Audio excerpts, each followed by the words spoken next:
Sundays at Riverside Park in Bitterne, a range of small locomotives pull carriages laden with people round two sets of tracks.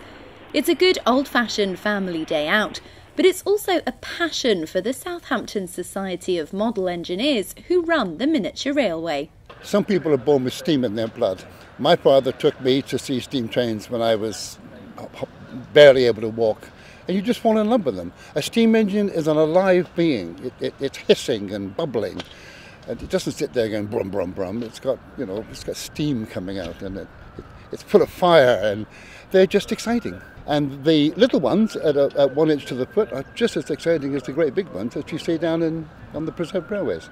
It's just one of those things. Some people like collecting stamps, others of us like being model engineers, and some of us in particular like steam engines. And now the model engineers want even more people to share in their fun and are undertaking some pretty substantial works to allow for a special needs car to run on the tracks. The whole thing is centred around our providing a car or a carriage on the ground level railway that will take wheelchairs.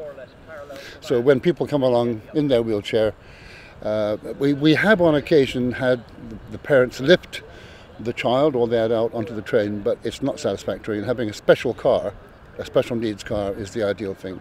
There are 2 or 3 in the country, and I've actually ridden in one, and they're excellent.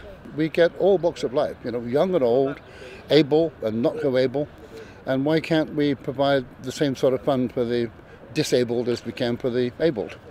Once the works are complete, wheelchair users will be able to board their custom car in a special siding. The car will then be joined on to the rest of the carriages and the train will set off. When you come down here, there are people who are disabled or special needs, and they maybe can't sit on the railway seats track thing that they've got. So to have a disabled or special needs carriage would be brilliant, because then children in wheelchairs and their carers, or even adults, or people that can't actually sit on a proper trolley can have a ride around the track and enjoy it. The model engineers got a £6,500 grant from the big lottery fund to do the work. They've also raised several £1,000s themselves to complete extra works on the site, including building a new garage for some of the trolleys.